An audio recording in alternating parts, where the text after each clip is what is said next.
आज पेश आए।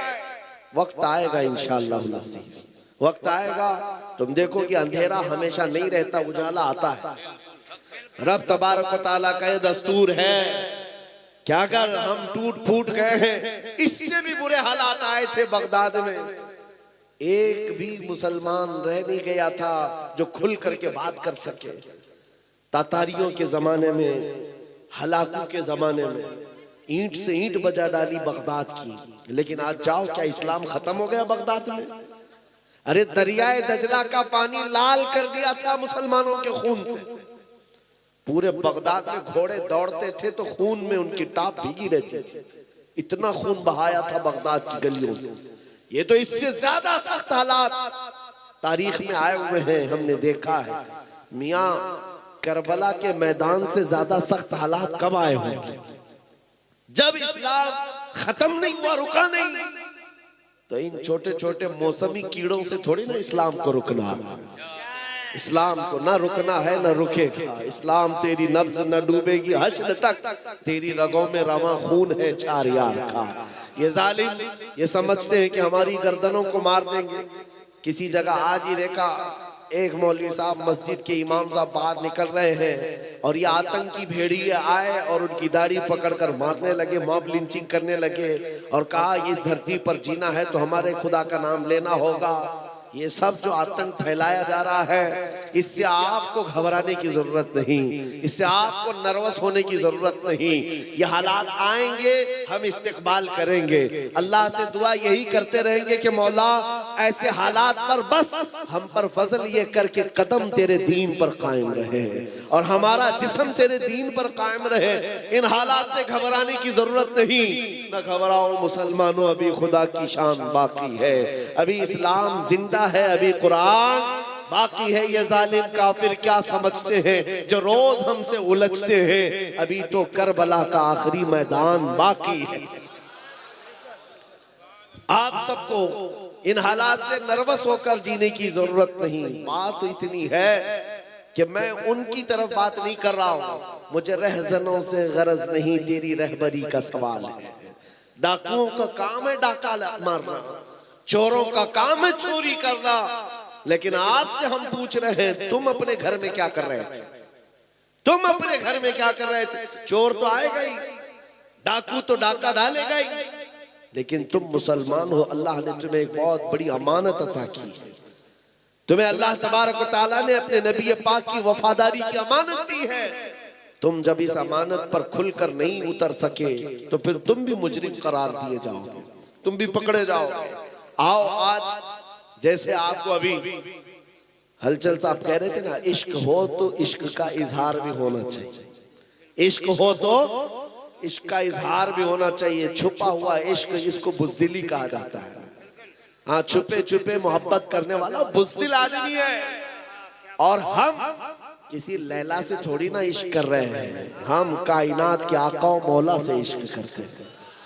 हाँ, जिसकी मोहब्बत का हाल ये है कि जो एक पल उनकी मोहब्बत में आया, अल्लाह ने उसको क्या मकाम दे दिया।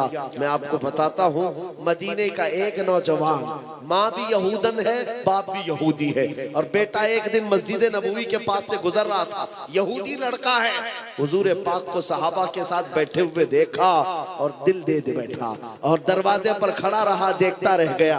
वो हसीन महफिलें कैसी होंगी, सहाबा की अंजुमन लगी हो और गुलाब जैसी रंगत चमकती हुई मेरे आका की सूरत उसमें हो, और जब देखने वाला पलकें झपकाना भूल जाता था, उस यहूदी लड़के ने देखा और देखता रह गया। एक दिन नहीं, 2 दिन नहीं, 3 दिन नहीं, उसकी तो ये आदत सी बन गई, रोज चलते चलते दरवाजे पर खड़ा हो जाए और उस हसीन मोहनी रंगत को देखता रह जाए। मुख चंद बदर शाशानी है, माथे चमके लठ नूरानी है, काली आँख ते जुल्फ मस्तानी है, मखमूर आँखें हिन मद भरियां, उस सूरत नू मैं जान अखां की जान जहां अखां, सच अखां रब दी शान अखां, उस शान तुशाना सब नबियां। हुजूर पाक का हुस्न देखने वाले का हाल क्या होता था? हजरत जाबिर बिन समुरा कहते हैं, 14वीं का चांद निकला था, मैं घर से बाहर निकला और हुजूर अपने घर से बाहर आए। हुजूर सुर्ख जुब्बा पहने हुए थे। हजरत जाबिर कहते हैं कभी मैं चांद को देखता और कभी हुजूर को देखता, कभी उधर देखता और कभी इधर देखता। हदीस में है, वो कहते हैं मैं ये सोच रहा था कि चांद ज्यादा हसीन है कि आमिना का लाल ज्यादा हसीन। और उसके बाद इश्क ने फिर जवाब दिया, चांद से तशबीह देना ये भी क्या इंसाफ है, चांद में तो दाग है, हुजूर का चेहरा साफ। मेरे अजीजों, हुजूर का हुस्न देखने वाला वो नौजवान यहूदी लड़का, उसके बाप से जाकर मदीने वाले किसी और ने शिकायत कर दी कि तुम्हारा बेटा तो मोहम्मद को देखने लग गया है सल्लल्लाहु अलैहि वसल्लम, उनका दीवाना बन गया, रोजाना वहां जाकर खड़ा होता है। बाप कट्टर यहूदी था, कट्टर यहूदी।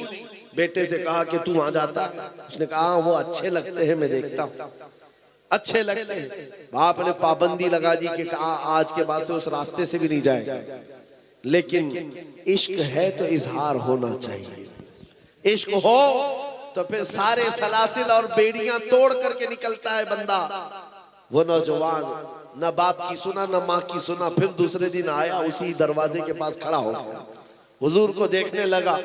जब ये हालात बार बार होने लगे, यहूदी बाप ने देखा कि ये ऐसे सुनता नहीं, मारा भी बहुत, तोड़ा भी बहुत, उसके साथ सख्तियां भी हुई। उसके बाद जब भी लड़का नहीं रुका तो बेड़ियों से बांध दिया, जंजीरों से बांध दिया, हाथ पैर बांध करके घर में रख दिया। लेकिन जानते हो मेरे अजीजों, सबसे बड़ी तकलीफ आशिक को अपने माशूक से दूर करना, महबूब से दूर हो जाए, ये सबसे बड़ी तकलीफ है। ये नौजवान लड़का बीमार हो गया, बीमार हो गया, इतना बीमार के इलाज से इफाका नहीं, सही होने का नाम ही नहीं है। आला हजरत कहते हैं ना, जान है इश्क मुस्तफा, रोज फजू करे खुदा, जिसको हो दर्द का मजा नाज़े दवा उठाए क्यों। आप बीमार, ये बीमारी बढ़ती गई, यहां तक कि हकीमों ने हाथ उठा लिया, कहा तुम्हारा बेटा सही हो ही नहीं सकता, 2-4 दिन का मेहमान है। भरी जवानी में बेटा इंतकाल करने पर आ गया। अब माँ बाप का अकलौता था, दोनों का दिल पसीज गया। माँ यहूदन है, बाप भी यहूदी है। बिस्तर पर आए, जंजीरें तो खुल चुकी थी, बुखार से बदन तप रहा था, जिस्म पीला हो गया था। बेटे के पास आए और कहने लगे कि बेटा ये तेरी क्या हालत हो गई, हमने तुम्हारे साथ जो गलत किया उसके लिए हम माजरत चाहते हैं, लेकिन बता कोई तेरी आखिरी ख्वाहिश है।